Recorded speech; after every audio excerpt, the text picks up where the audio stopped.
जय हिंद, नमस्कार। मैं अंबर जैदी स्वागत करती हूँ आप सबका एक बार फिर से हमारे आज के कार्यक्रम में। और एक बार फिर से मेरे साथ मौजूद है आदित्य सत्संगी जी फ्रॉम सतौलजी चैनल। बहुत बहुत स्वागत है आपका। जय हिंद, नमस्कार। नमस्कार, आपको आपके दर्शकों को प्रणाम मेरा।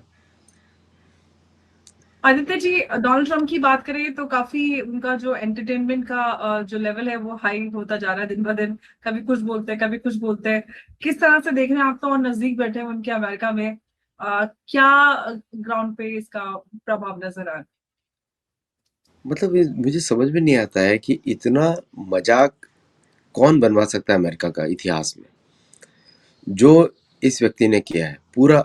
तो मतलब एक तरीके से I will also thank him for दिखाने के लिए कि दुनिया में अमेरिका एक्चुअली क्या है। पहले लोग मेरी बुकों में विश्वास नहीं करते थे, गोल्ड ग्लोरी गॉड पे कोई विश्वास नहीं करता था कि ये क्या लिखते रहते हैं आदित्य सत्संगी, कुछ पता ही नहीं इनको। बड़े बड़े एनालिस्ट इंडिया में बोलते थे। डिट्टो भी वैसे ही निकलता जा रहा है। मतलब ऐसा लगता है कि ये एंग्लो सैक्सन्स जीते कैसे कॉलोनाइजेशन। अब ये लग रहा है क्वेश्चन कि इतने तो मंदबुद्धि होते हैं, कैसे जीते ये सब लोग। अपने स्किन कलर और लोगों को दिखा प्रोजेक्शन ज्यादा करते हैं, झूठ ज्यादा बोलते हैं। तो ट्रम्प ने आज रियलिटी टीवी बना दिया अमेरिका का।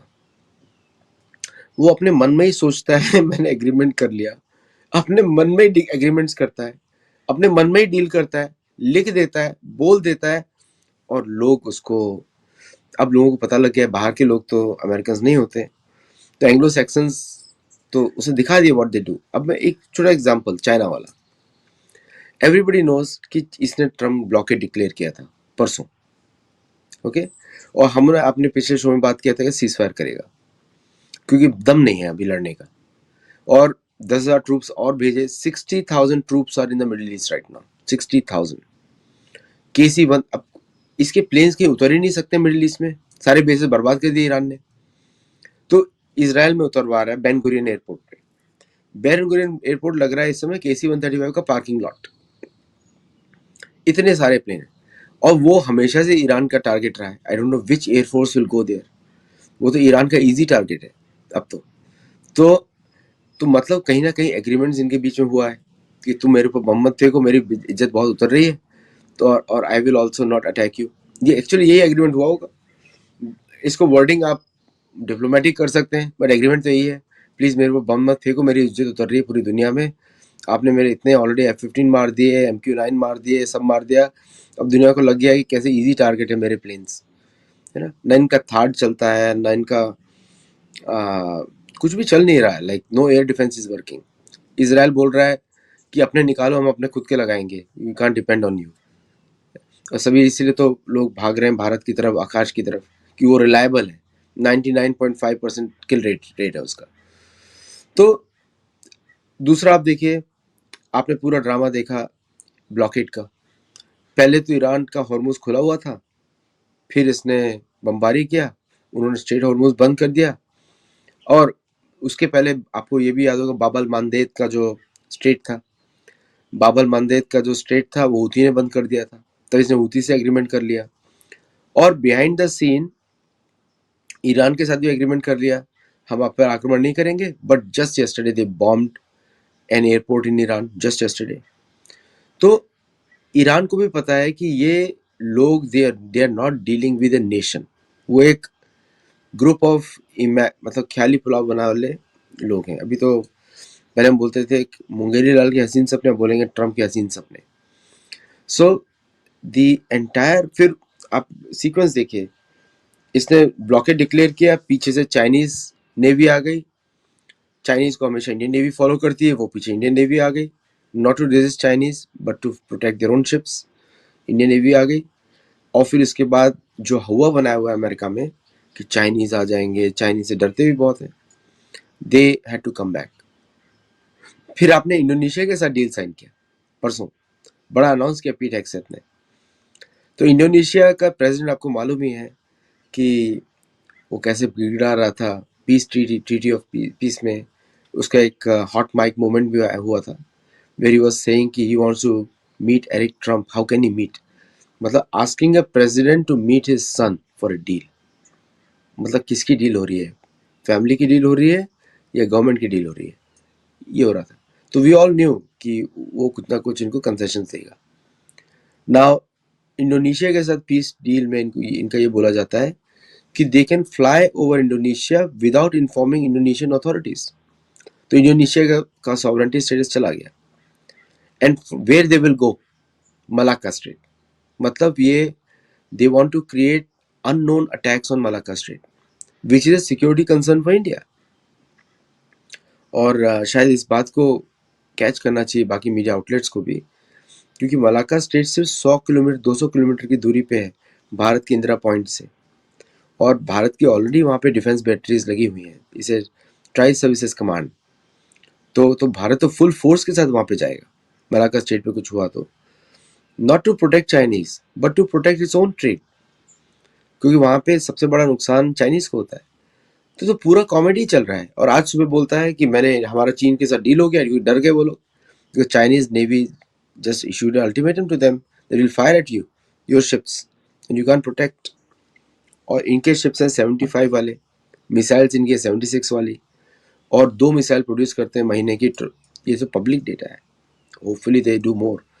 पब्लिक डेटा में 2 मिसाइल प्रोड्यूस करते हैं महीने की, टॉमहाक क्रूज मिसाइल्स। तो टोटल कॉमेडी। फिर आज सुबह ट्वीट करते हैं, चाइनीज का अभी स्टेटमेंट आया 2 घंटे पहले, there is no agreement with him. China will continue to supply arms to Iran. China will continue to do what is necessary for their own security and their partner security. तो पूरा comedy बन चुका है। आप हंस ही सकते हैं, इसके ऊपर कुछ कर नहीं सकते। पहले तो हम सोचते थे कि सीरियसनेस होगी गवर्नमेंट टू गवर्नमेंट डील्स में, एंड हम लोग जो है like if we can expect some transparency from the government, वो सब तो खत्म हो गया है। बिल्कुल। और डोनाल्ड ट्रंप ने आके इस जियोपॉलिटिकल सारे उसको एकदम एंटरटेनमेंट बना दिया है लोगों को। जियोपॉलिटिकल न्यूज सोचिए, एक एक नीश ऑडियंस होता था जो सुनता था, आज पूरे भारत में जियोपॉलिटिकल डेटा कंज्यूम होता है, डिफेंस जियोपॉलिटिकल। मतलब ये अपने आप में बहुत बड़ी बात है। मतलब ये आदमी सुबह सोचता है, फिर अपने आप से डील करता है, फिर वो लिख देता है, दुनिया को बता देता है, फिर उससे पीछे चला जाता है। I don't know what is happening. State department का तो इसने कॉमेडी बना दिया है। स्टेट डिपार्टमेंट तो लोग सोचते होंगे, वैसे वहां पे भी कुछ ज्यादा इंटेलिजेंट लोग नहीं है। 23 साल के लोग हैं, 25 साल के लोग हैं, वो are making policies for other countries based on some foolish historical idea. उनको अभी भी लगता है Iran is ruled by the Persians and the great Persian and Mesopotamian environment. Thank god उसने ये सब नहीं लिखा। अगर ये लिख देता तो और भी बेइज्जती होती। सुमेरियंस एंड मेसोपोटामियंस एंड क्योंकि ये सब मार्वल कॉमिक्स के लोग हैं। They think through the Marvel comics. In fact Marvel comics की बहुत अच्छी स्क्रिप्ट आ गई है, ट्रम्पिज्म, मार्वल ट्रम्प मीम्स, ऐसा कुछ बनाना चाहिए उनको, because this whole thing is a comedy. आपने ईरान के सुप्रीम लीडर को मार दिया, आपको लगा आपने लीडरशिप डिकैपिटेट कर दी है, ठीक है। अब आप नेगोशिएट करने जा रहे हो, किससे नेगोशिएट कर रहे हो? बताओ तो, किससे नेगोशिएट कर रहे हो? तो आपने वेरीफाई भी नहीं किया कौन आपसे डिस्कशन करने आ रहा है। You don't even know who is actually ruling Iran. Iran is intact. Iran के पास बहुत डैमेज हुआ ईरान के अंदर, but it is still intact. और तो now you are actually dealing with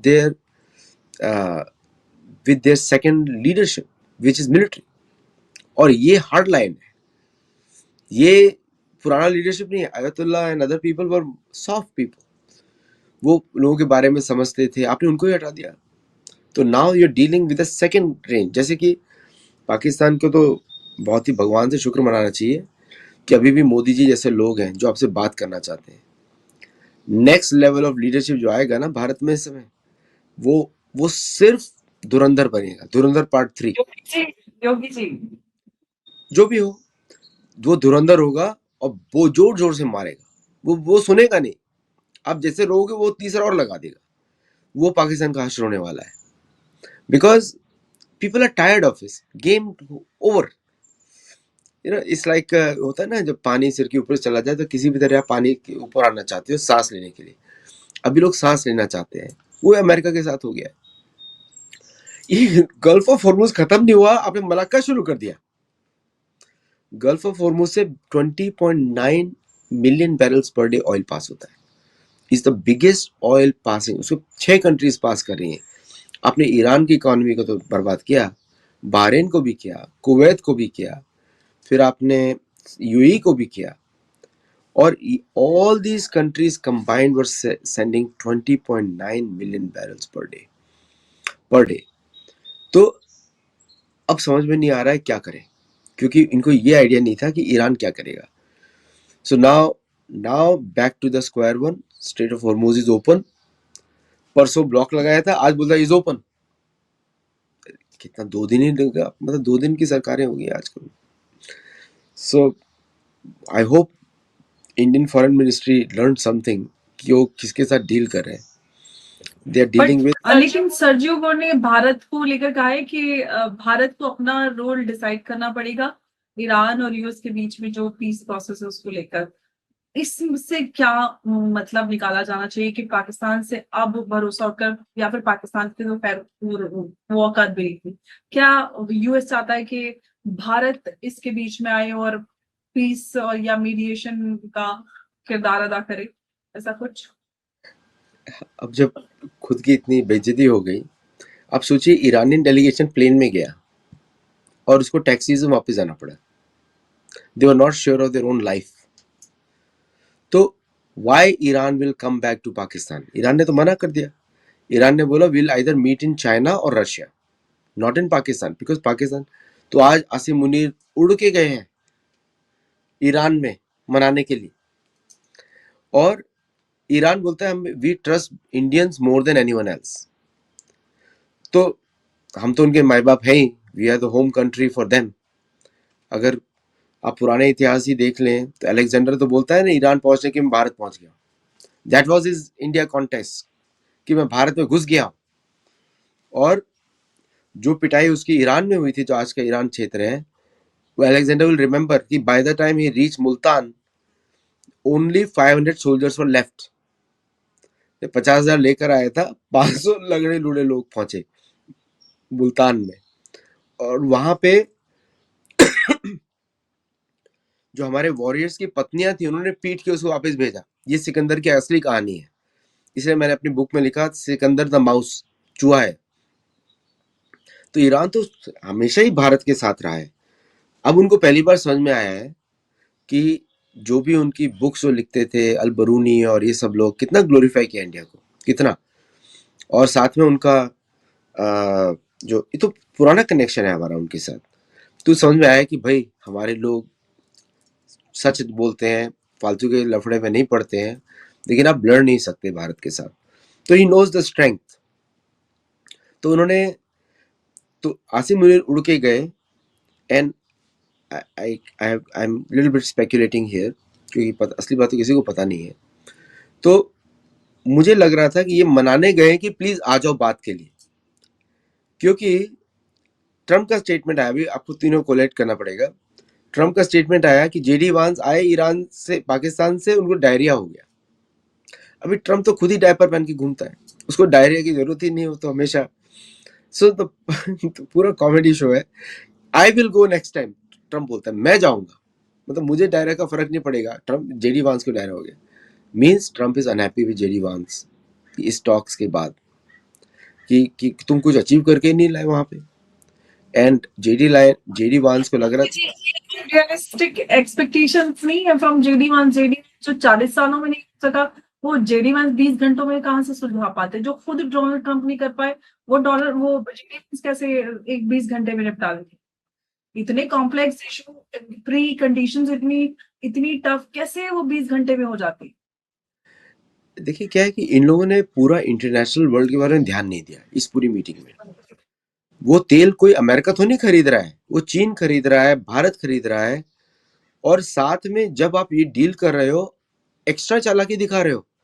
Indonesia के साथ डील करते हो, उसको चाइना खा जाएगा, उसको भारत खा जाएगा। India and China both will eat Indonesia for breakfast. वो तो गनीमत है कि लास्ट रिपब्लिक डे में Indonesian president was chief guest of India. Okay, and that man is also becoming Trump now. वो भी ऐसी बातें कर रहा उल्टी सीधी, उसको अपना पर्सनल इंटरेस्ट ज्यादा दिखाई दे रहा है instead of being the president of Indonesia. उसको तो ऑस्ट्रेलिया, चाइना, इंडिया, सारी बड़ी इकोनॉमीज खा जाएंगी इंडोनेशिया को तो। एंड मलाक्का स्ट्रेट वो ऑफर करता है, तो आप ये सब डील्स कर रहे हो, क्या दिख नहीं रहा है चाइना को कि they are targeting us, our economy? जो मैक्सिमम ऑयल जो हुर्मुज से जा रहा था, इंडिया देखिए मेच्योरिटी बोलते हैं, India never obstructed this trade, India can easily do it. जो ईरान कर रहा है वो तो बच्चों वाला गेम है, India can block that entire straight, और चाइना को पूरा नीचे जाना पड़ेगा, वो भी इंडिया ब्लॉक कर देगा। कहा अरेबियन सी तो आप निकल ही नहीं सकते इंडियन नेवी के बिना, इट्स इम्पॉसिबल।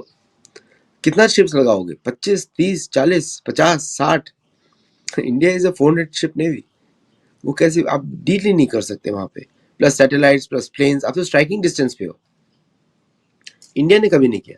अब कॉमेडी देखिए, आप सेकंड राउंड बात करना चाहते हो और आप मलाक्का स्टेट पर गेम्स खेलते हो जो पूरी दुनिया को दिखाई दे रहा है, चुपचाप खेलते तो ठीक है, आप लिख भी देते हो, बोल भी देते हो, आपके पॉलिसी स्टेटमेंट्स आ जाते हैं, तो American intelligence community is confuse कि इनको कोई ब्रीफिंग दे या ना दे, क्योंकि सुनते वाले तो है नहीं, प्लस हमारे सोर्सेस को बाहर ये लोग डिस्क्लोज कर देंगे।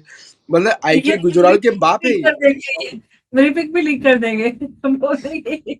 ये हमीद अंसारी आई के गुजराल के बाप है। दे तो लुक वेरी सिंपल नाउ, इन्होंने तो सारे अपने सोर्सेस मरवा दिए, पाकिस्तान में, ईरान में, अरब में। तो अब तो गोरी स्किन देख के ही कोई आपको एंटरटेन नहीं करेगा। अब मैक्सिको में चले जाओ, मैक्सिको में मुझको तो वो इंडियो समझते हैं कि ब्राउन स्किन है, ये तो गरीब थोड़ा सा, मैं तो बोलते हैं अपने आप में आई एम इंडियो, मतलब their lowest caste in Mexico is Indio. तो मैं बोलता हूँ मैं तो इंडियो ही हूँ, ओरिजिनल इंडियन हूँ मैं। तो ये तो गोरे, अब गोरे लोग जाते हैं जहां गोरे जाते हैं उनको लगता है स्पाई आ गया। कल ही 2 लोगों को लटका दिया मैक्सिको में, अरब में पूरे कितने लटक चुके किसी को पता ही नहीं है, टपक गए लटक गए किसी को पता नहीं है। बांग्लादेश में आपने काले आदमी को भेजा है मोदी जी को के विरुद्ध प्लान करने के लिए, उसको बांग्लादेशी इंटेलिजेंस ने मार दिया।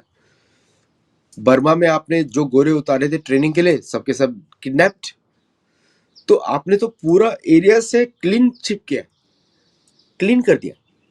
और आप कॉमेडी देखिए कि अब आप स्वयं जाना चाहते हो पाकिस्तान, जहां पे आप जेडी वांस के मजाक बना रहे हो, इसको डायरिया हो गया, तो वो तो आपको कबाब खिलाने वाले हैं दूसरे डायरिया वाले। और आसिम मुनीर का उधर जाना शोज डेस्परेशन ना, क्योंकि आसिम मुनीर उनका पालतू कुत्ता है। So now he is going there, sorry to use that word, but he is going there to carry out the will of Donald Trump की वो मीटिंग के लिए आए। अगर उसने ईरान ने बोला कि now you have to meet me in China, believe me Trump will go to China. And already also Pakistan is so desperate to show कि हम जो मीडिएटर की भूमिका निभा रहे थे उसके लिए हम सक्षम हैं, और वो भी डेस्परेशन पाकिस्तान के वापस से पाकिस्तान में सेकेंड राउंड ऑफ मीटिंग होगा एंड एवरीथिंग। पाकिस्तान ये प्रोजेक्ट भी कर रहा है पहले से कि दूसरी दूसरी राउंड भी होने वाली है।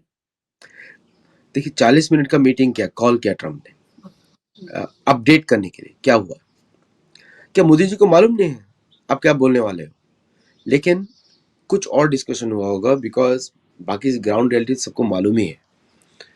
और पाकिस्तान का ईरान भेजना, मुनीर को ईरान भेजना, it's a Trump's personal message to Iran कि भाई साइन कर लो, इशू को रिजॉल्व कर दो, let me look victorious in the USA. That's the plan, begging for being victorious. तो ये जो पूरा जो एपिसोड जो है ना, ये पूरा एपिसोड है, ये दिख रहा है कि there is a drastic shift after the Iran war. मतलब तो ईरान, अच्छा जी, यहाँ से एक बात मैं आपसे पूछना चाहूंगी कि क्या कुछ बैकडोर सेटलमेंट्स चल रहे हैं, जैसा कि आप कह रहे हैं, क्योंकि डोनाल्ड ट्रम्प के लिए काफी सारे डोमेस्टिक लेवल पर भी चैलेंजेस हैं, मिड टर्म आ रहे हैं, everything he wants to look victorious and everything. तो कुछ बैक चैनल्स, कुछ सेटलमेंट चल रहे हैं जिसमें दिखाया जाएगा कि वो प्रेसिडेंट ट्रम्प ने पीस कर लिया और विक्टोरियस पोजीशन में। देखिए आप इनका जो पूरा इतिहास स्टडी करिए, पूरा इतिहास एंग्लो सैक्सन्स का, they have never won battles on the battlefield, never. They have fought 9,000 wars against Native Americans, एक भी नहीं जीते, but they always win on the negotiation table. some or people get impressed by their aura whatever, इतने तो गंदे होते हैं कि 4 बोतल परफ्यूम लगाना पड़ता है, but they've always won against on the negotiation table.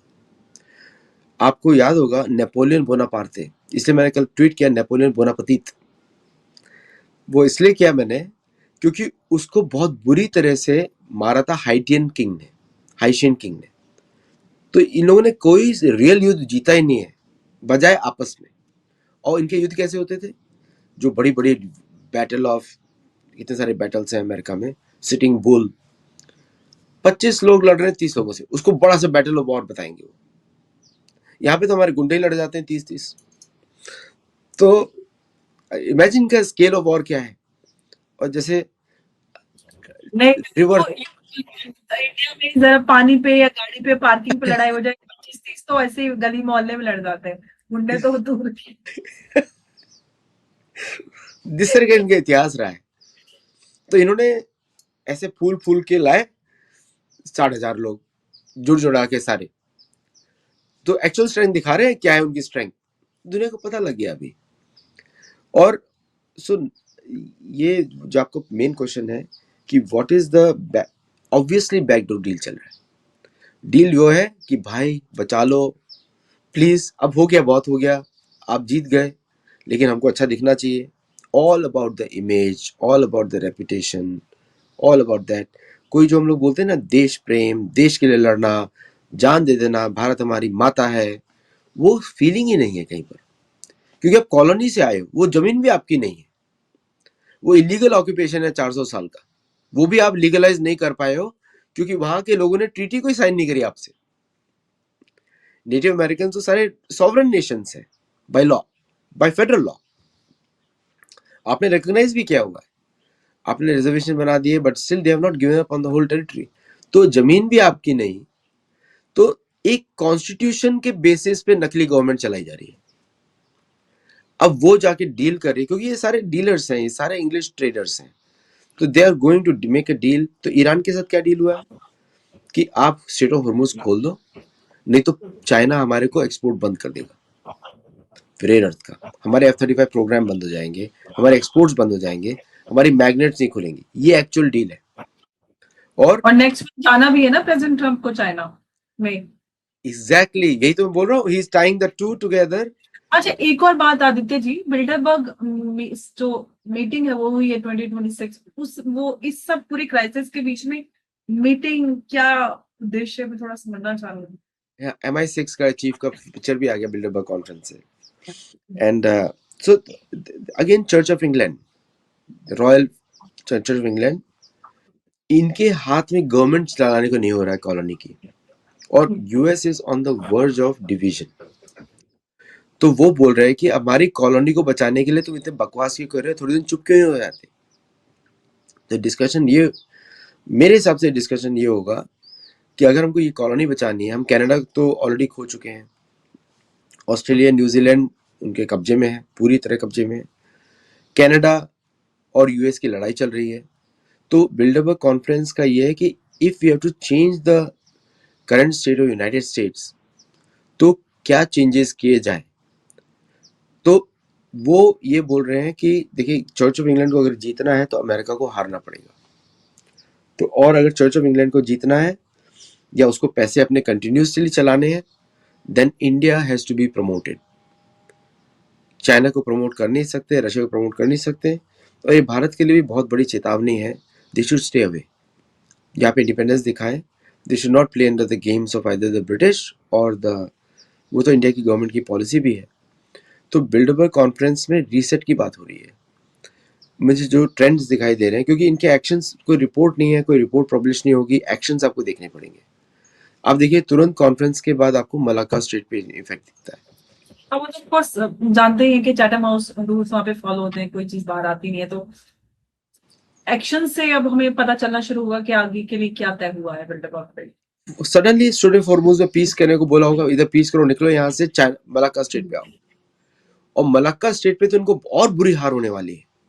वो तो ईरान था, बहुत ही कमजोर गरीब देश है, यहाँ पे तो भारतीय फोर्सेस बैठी हुई है। आप तो मिसाइल्स काउंट ही नहीं कर सकते हमारे पास कितनी है, हम लोग तो डिस्क्लोज ही नहीं करते कुछ भी। कुछ लोग बोल रहे थे 5 मिलियन ड्रोन्स वी हैव, अब कुछ मुझे पता नहीं कौन बोल रहा था, but I am just saying 5 million drones we have. और मिसाइल्स को तो लास्ट काउंट बता रहे थे 4 साल पहले का 15,000 ब्राह्मोस, तो अब कितनी होंगी मुझे तो पता नहीं। तो you are dealing with any elephant here. तो अगर मलाक्का स्ट्रेट को चोक करते हैं तो भारत को डायरेक्ट इम्पैक्ट पड़ेगा। हॉर्मुज स्ट्रेट से तो भारत मैनेज कर लेगा, मलाक्का स्ट्रेट से भारत को इम्पैक्ट पड़ेगा क्योंकि साउथ ईस्ट एशिया का ट्रेड है भारत का और व्लादिवोस्तोक का कनेक्शन है। सो तो तुरंत इनका मलाक्का स्ट्रेट में शिफ्ट हुआ, फिर उसका शिफ्ट हुआ आपका अफ्रीका में। अफ्रीका में इन्वॉल्वमेंट एकदम जीरो हो गया। अभी बात चल रही है अफ्रीका कॉम जो जर्मनी से चलता है उसको रिड्यूस करने की। और जापान का रिएक्शन है बिल्डबर्ग कॉन्फ्रेंस के समय ही कि we are going to stand with Taiwan and Taiwan को तो अमेरिका इज गिविंग अप। और आपने तुरंत ये भी देखा होगा कि South Korea North Korea want to patch up, Taiwan and China want to patch up. और यस, अभी वो ऑपोजिशन लीडर गई थी चाइना और वहां पे उन्होंने पीसफुल टेक ओवर की बात की शी जिनपिंग ने। तो बेसिकली मैसेज ये आता है टोन डाउन, बिल्डबर्ग कॉन्फ्रेंस से टोन डाउन, क्योंकि आपके पास कुछ है नहीं करने लड़ने के लिए। अमेरिका कुछ उगाता तो नहीं है, they can produce food, food भी उनके बाहर के होते हैं विद लॉट ऑफ एक्सपेंस, उसका आपको फर्टिलाइजर चाहिए होता है और दे इंपोर्ट फ्रॉम रशिया। आपने रशिया पे सैंक्शन भी लगाए थे but you still import fertilizer from Russia. तो और साथ में आपने ये भी देखा होगा Ukraine has suddenly emerged as a poster boy for selling terrorism to the world. See Pakistan, Ukraine and Iran, these three were main biggest problem areas in their own references. Iran की गवर्नमेंट, लोगों की बात नहीं कर रहा हूँ मैं, governments की सिर्फ बात कर रहा हूँ। लोग तो इनोसेंट ही होते हैं क्योंकि सरकारें क्या करती है लोगों को पता नहीं लगता। भारत की बात अलग है, यहाँ पे लोग एक्टिव है। तो बट इन दीज कंट्रीज सरकार तो सारी टेररिस्ट सपोर्ट कर रही थी सब जगह पे। तो यूक्रेन, आप देखेंगे कि यूक्रेन सडनली प्रमोट होना शुरू हुई, जिसको आपको मालूम है Boris Johnson constantly has batted for terrorism, constantly Ukraine को उकसाना। तो वही तो बिल्डबर्ग कॉन्फ्रेंस का important पार्टिसिपेंट भी है। And there are many other people who participate over there even from China. So the only country which is not represented over there is rest of the Asia other than China and Africa. तो purely Anglo Saxon group है, purely. और सबसे बड़ा उनके दुश्मन कौन है? Catholics. Catholics are the biggest दुश्मन होते हैं। तो जो लियो है, पोप लियो है, अभी उसका वो बना देंगे वो लेगो, because he is interfering too much in the church conference. तो इनकी लड़ाई मेन वही है कि कौन उन दोनों के बीच में दुनिया का हिस्सा बांटता है। So you will see more announcements coming in, toning down of Ukraine, toning down of US, toning down Malacca straight का ये जो नया इन्होंने शुरू किया है। तो प्रॉब्लम क्या हो रही है कि जो जीओपी के जो एक्स्ट्रा मागा पैट्रियट्स हैं versus the plan of the British church Protestants, दोनों के बीच में कॉन्फ्लिक्ट है। तो ट्रम्प को इनकी जरूरत है टू विन द इलेक्शन, और उनको they don't want these guys because they take their colony away from them. So इसलिए ट्रम्प जो भी कर रहा है ईरान में was to teach a lesson to the church कि मैं तुम्हारा रेवेन्यू सोर्स छीन लूंगा। वेरी कॉम्प्लेक्स, बट अगर आप इनके रिलीजन्स का हिस्ट्री देखेंगे एंड कॉलोनाइजेशन का हिस्ट्री देखेंगे, द फाइट पुरानी चल रही है, नई फाइट नहीं है। ये लोग दुनिया को फंसा लेते हैं और फेक नैरेटिव डालते हैं न्यूज चैनल्स के थ्रू, फेक हेडलाइंस जनरेट करते हैं बार बार, and then everybody is just busy in those headlines और पीछे काम करते रहते हैं। बिल्कुल। तो अब यहाँ से काफी कुछ हम ये कह सकते हैं कि कुछ क्लैरिटी मिलेगी इसके बाद, जैसे कि आप कह रहे हैं कि काफी कुछ रिसेट, शायद वहां पर रिसेट की बातें हुई हो, कुछ नया डिसाइड हुआ हो। अब देखते हैं कि क्या जो मैं आपको एक बात बताता हूँ, जैसे ईरान ने शुरुआत करी कि yes US can be defeated despite having significant material losses, but war में क्या होता है, and result counts, not loss तो होता ही। The second will be China 2027 तक, because that war is building up. तो जिस दिन चाइना डिफीट करेगा, I have always dreamed of Asian unity, क्योंकि चाइना का एंशिएंट कल्चर भारत से गया है। उनके सारे बुक्स देख लीजिए, उनके सारे मंदिर देख लीजिए, और वो खुद भी एक्नॉलेज करते हैं। तो ये हम लोग South East Asia and Bharat and even many parts of West Asia has been one culture. वो यूनिटी को इन लोगों ने तोड़ दिया through colonization, and I think कि that unity should come back, क्योंकि प्रॉस्पेरिटी तो एशिया में ही है, कहीं और नहीं है। Wealth luxury is only in Asia, other places नहीं है। मैं मास स्केल की बात कर रहा हूँ, नॉट इंडिविजुअल्स। जो लोग बोलते हैं कि अमेरिका में तो देखो कितना अच्छा है, यू टू जस्ट अंडरस्टैंड, अगर आप अमेरिका में रहते हैं, अमेरिका की एक्चुअल पॉवर्टी इज 40%, नॉट 10%। बिल्कुल। वो एक्चुअली जो तस्वीरों में जो मीडिया और जो एक नैरेटिव बिल्ड होता है, लोग उसी में विश्वास करते हैं। बहुत सारे लोग सोशल मीडिया नैरेटिव के चलते भारत के खिलाफ कितना कुछ बोलते लिखते हैं, लेकिन जब भारत आते हैं तो कहते हैं हाँ, भारत से ज्यादा अच्छा तो दुनिया में कुछ है ही नहीं। तो ये भी सच्चाई है। अब हकीकत में और नैरेटिव में फर्क होता है। आदित्य जी, धन्यवाद बहुत बहुत आपके इस चर्चा में जुड़ने के लिए हमारे साथ। नमस्कार। नमस्कार, थैंक यू, जय हिंद। चलिए।